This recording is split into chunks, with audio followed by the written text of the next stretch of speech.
So, Jim, which of these two films do you prefer? Lone Wolf and Cub, Sword of Vengeance? Is that Yeah. the name of it? Yes. Yeah. Or Black Belly of the Tarantula? This one was actually, for me, surprisingly tougher than I thought it was going to be. I am going to have to give it to Lone Wolf and Cub, though, just because I like all the sword stuff. I like the dismemberment. I love the spraying blood. But Black Belly of the Tarantula is a very close second. Just because it surprised me so much. Well, it's definitely not third. No, fuck off. What the fuck what are you saying? Listen to yourself. Well, wait, it was. What do you mean? What am I saying? It was a close second. It was almost a tie for me, bud. That's Okay, what I'm then saying, say that. Al. Then say it that. was very close. It was hard to choose. I'm going with the Okay. samurai one because there's more blood and gore and people being cut up and samurai being angry and grunting at each other. That's yeah. Oh, daimyo. Every line of dialogue is by that guy. But yeah, I do agree with you that this was tough.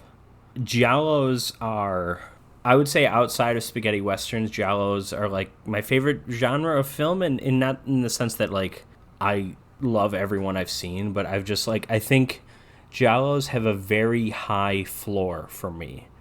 Even a not very good one, I'm going to enjoy it because I just like that style. Of course, I understand that. Yeah. I do think I have to go with Lone Wolf and Cub in that I wanted the story to have been told a different way than it was. But I thought there were moments of poignancy that permeated through the violence. And I'm thinking not even just like well, I guess this is related, like when he's having the kid choose between beach volleyball and a sword to kill himself with or whatever. But Yeah. all of the dialogue about choosing the middle ground, and then what they do even visually to show that, I thought was really neat. Like I loved all of that stuff. I do like Black Belly the Tarantula quite a bit, and I do like that it has moments of poignancy. There are moments of poignancy, quite frankly, that you don't see often in that genre, at least not in the films that I've seen from it. But Lone Wolf and Cub was just slightly better for me. I don't know how else to put it. It's just, I liked them both very similarly. I would give them the same rating down to the half star on Letterboxd. I just slightly prefer Lone Wolf and Cub. Now, is it because of like... Well, because for me, I think also, too, it was just more visually interesting. I liked the setting. I liked... Not quite sure I agree with that. I definitely understand what you mean. I do think... I mentioned the Barbara Bach death. There are moments of, like, the cinematography is just like, wow. Like, and that's true of Italian films in general, somehow. I don't know how they do it. I don't know what's in the water over there. There's just great cinematography, even in their shitty exploitation movies in many instances. And this isn't one of those, but... Well, and it's funny, too, because when I was watching it, Black Belly of the Tarantula, I thought to myself, wow, this movie's so colorful. And it's actually a really pretty looking movie. And everybody in it is dressed well, and they're all attractive. Yeah, I read somewhere that Giancarlo Giannini, who is a good looking guy, he's got good 70s mustache going, but apparently he was like a heartthrob in Italy. Oh, I can imagine. Like he was like I don't know, he's like a Ryan Gosling type. Yeah, I mean, it's funny to see this movie that is actually very colorful, and, you know, it has a lot of that 70s color, you know, and you have that bright blood, and everybody's wearing colorful clothes and driving colorful cars, and then you kind of go to this samurai movie where everybody's ugly or dead. Or terrible haircuts. Yeah, terrible haircuts. And fake facial hair. Yeah, and then the color guy. palette is all kind of like green and brown. Yeah, it was interesting. Though again, I say visually I preferred Lone Wolf and Cub, but that just might be my bias kicking in because I think samurais are pretty cool, you know? And listen, no one is going to say they aren't. No.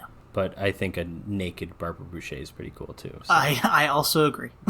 you're talking about the other film being better visually. I don't know if I can agree with that. So I'm going to ask the question of how do you think this works as a double feature? I'm going to lean into something you said, which you might have said by mistake, but you were talking about going from Black Belly the Tarantula to Lone Wolf and Cub. Is that what the order you would want? I think these are both second movies. The problem. I agree. I think they are as well. And I would say that I would have to put Black Belly of the Tarantula after Lone Wolf and Cub, just because it is a little more out there. It is. I don't have a great answer. I could see it going either way. I think if it comes down to it, between these two movies, I think Black Belly the Tarantula is more likely to be like a mainstream film in America. You know what I mean? Like, if you can just imagine this completely redone with American actors and speaking English and stuff, like, it wouldn't be shocking that this movie could be a mainstream film, where it would be shocking for some of those giallos, some of the Lucio Fulci ones. Well, I think kind of aping off what you said about them both being second movies, the difficulty is with Lone Wolf and Cub, the violence, the gore, that kind of puts it in a second movie class. The fact that, like, even just the story is this Ronin, this wandering swordsman. I keep saying that. But this Ronin, he's kind of looking for revenge. It's a revenge movie, which really kind of puts it into second movie tier. Much like, that movie that you mentioned at the beginning. That's one of the greatest movies we've ever covered on the Street podcast. Fighter? Thank you. The Street Fighter. You can really see where a movie like this influenced, like I said earlier, Tarantino with Kill Bill. And Kill Bill is, in itself, like, it's a mainstream movie, but it has that second movie energy to it. Yeah. I can't exactly put my finger on what makes Lone Wolf and Cub. See, I don't like Kill Bill, so I'm not going too hard Bill. in agreement with your statements here. But then, Black Belly of the Tarantula is just kind of a weird movie that's also a little confusing, but it's a great movie full of fantastic actors. The thing that kind of keeps it from being a first movie is, again, what you said. If it had been done in American, it would probably be a first movie. But you have a very 70s Italian movie where you have people who are speaking different languages all working together on the same film. Well, sure. And this kind of silly murderer going around freezing people before he guts them. Yeah, it's like Banjo-Tooie. He used the ice egg. Yes, that's exactly it, yeah. But yeah, I don't really know how it works as a double feature. Let's just assume we were keeping the order, because I don't really have strong thoughts one way or the other. I do think they're very different styles of film. These are very different. It's interesting, they're very different styles of film, but both styles have had unique influences on Western film, even though they are very uniquely of their country. The Ronin movie, which inspired spaghetti westerns, which aren't American, but would also inspire things like Mandalorian, all this crap. Mm-hmm.